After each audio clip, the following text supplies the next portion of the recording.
শনিবার রাতে চুরির চেষ্টাকে কেন্দ্র করে ব্যাপক চাঞ্চল্যের সৃষ্টি হলো গোঘাট ১ নম্বর ব্লকের গোঘাট গ্রাম পঞ্চায়েতের অন্তর্গত মদনমোহনপুর এলাকায়। আরামবাগ কামারপুকুর প্রধান সড়কের ধারে একটি চায়ের দোকানের অ্যাসবেস্টসের দেওয়াল ভেঙে চুরির চেষ্টা করে এক ব্যক্তি। তবে চুরির সময় দোকানদার ও স্থানীয় বাসিন্দারা অভিযুক্তকে হাতে নাতে ধরে ফেলেন। ঘটনাচক্রে সেই সময় গোঘাট থানার একটি পুলিশ ভ্যান টহলে ছিল। খবর পেয়ে পুলিশ ঘটনাস্থলে পৌঁছালে এলাকাবাসী ধৃত ব্যক্তিকে পুলিশের হাতে তুলে দেন।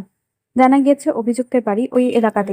দোকানদারের দাবি, চোরকে ধরে ফেলা গেলেও দোকান থেকে বেশ কিছু মালপত্র খোয়া গিয়েছে। ইতিমধ্যেই গোঘাট থানার পুলিশ ঘটনা তদন্ত শুরু করেছে। কিভাবে এই চুরির ঘটনা ঘটলো এবং আদৌ আরো কেউ এর সঙ্গে জড়িত কিনা তাও খতিয়ে দেখা হচ্ছে। এই বিষয়ে দোকানদার ও স্থানীয় বাসিন্দারা কি জানালেন শুনুন। কালকে রাতে আমরা এক জায়গায় গিয়েছিলাম, পিজি গিয়েছিলাম। দিয়ে আসার পথে আমরা খবর পাই দোকানের লোক ঢুকেছে, দিয়ে ভাঙচুর করছে, সব খবর পেয়েছি। দিয়ে ওখান থেকে আসার পর তাকে ধরে পুলিশ হাতে দিয়েছে।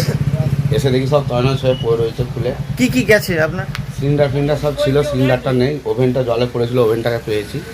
সিলিন্ডার এখন দেখতে পাইনি। যারা চুরি করতে এসেছিল তাদেরকে ধরা হয়েছে? হ্যাঁ, একজন ধরা পড়েছে। তাকে কি পুলিশের হাতে তুলে দেওয়া হয়েছে? ইতিমধ্যে হয়েছে। যে ধরা পড়েছে সে কোথাকার ছেলে বা এখানকারই? হ্যাঁ, লোকাল ছিল। এখানটা কোন জায়গা? এইখানটা হচ্ছে মদনমোহন। কত টাকার মাল গেছে বলে আপনার মনে হচ্ছে? মোটামুটি হবে, সিলিন্ডার চালালে ওটা 1,000-5,000 হবে। যে সমস্ত মাল চুরি গেছে বা যেগুলো যত টাকা গেছে সেগুলো কিছু এখন ফেরত পেয়েছেন না? না, এখন কিছু পাইনি। এখানটা কোন জায়গা? এটা মদনমোহনপুর। আপনার নাম? আমার নাম সন্তু খান। কালকে আমাদের এখানে একজন অসুস্থ থাকার কারণে ওরা কলকাতায় গেছিলো তাকে দেখতে। পিজি হসপিটালে ভর্তি আছে। ওরা ফেরার পথে রাস্তায় খবর পায় যে ওর দোকানে লোক ঢুকে চুরি হচ্ছে। সে সাক্ষাতে কিছু গ্রামের লোককে ফোন করে দিতে গ্রামের লোক এসে চোরকে আটক করে প্রশাসনের হাতে তুলে দেয়। এখন দোকানে যা মাল হারিয়েছে দোকানদার ছাড়া তো কেউ বলতে পারবে না। আমরা শুনলাম সকালে এসে দেখি যে দোকানে ভাঙচুর হয়ে আছে, ভেতর সব জিনিসপত্র নষ্ট করে দিয়েছে। এইটুকু। মানে যা চুরি গেছে এখনো কিছুই পায়নি? কিছুই পাওয়া যায়নি। যারা চুরি করতে এসেছিল তাদেরকে ধরে প্রশাসনের হাতে তুলে দেওয়া হয়েছে। এখানটা কোন জায়গা? মদনমোহনপুর। আপনার নাম? গৌতম দত্ত।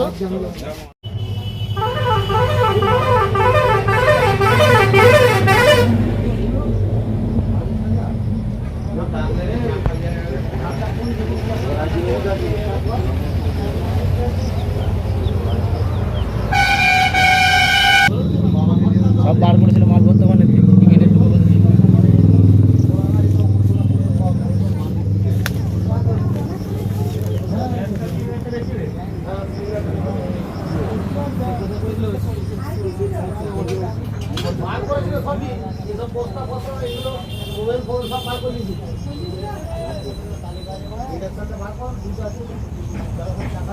সোনার ছোঁয়ায় বদলে যাক আপনার বিশেষ মুহূর্ত।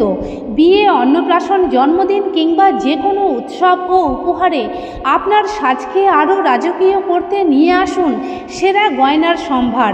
আধুনিক স্বর্ণালঙ্কারের নতুন ঠিকানা নিউ তাজ জুয়েলারি। ঠিকানা হেলান বাজার, খানাকুল, হুগলি। যোগাযোগ 8981030355, 9330537004। নিউ তাজ জুয়েলারি, যেখানে বিশ্বাসের সঙ্গে মেলে সৌন্দর্যের ছোঁয়া। অত্যাধুনিক সুসজ্জিত লজ সানা লজ। আরামবাগের চন্দ্রবান হাই স্কুল ও পুরসুরার দিগুড়িঘাটের মধ্যবর্তী লঘু চকের মনোরম প্রাকৃতিক পরিবেশে গড়ে উঠেছে এই অনন্য ঠিকানা। বিবাহ, অন্নপ্রাশন, এনগেজমেন্ট বা যে কোনো সামাজিক অনুষ্ঠানের জন্য সর্বাধুনিক ব্যবস্থায় প্রস্তুত সানা লজ। রয়েছে পর্যাপ্ত গাড়ি পার্কিং সহ আধুনিক সব পরিষেবা। সবই আপনার সাধ্যের মধ্যে। আজই বুকিং করুন আপনার স্বপ্নের অনুষ্ঠানের জন্য আপনারই পছন্দের ঠিকানায়। সানা লজ, দিগুড়িঘাট ও চন্দ্রবান হাই স্কুলের সন্নিকটে লঘু চকে। যোগাযোগ শাহনওয়াজ মোল্লা। Mobile number 9734754516, 9641092406।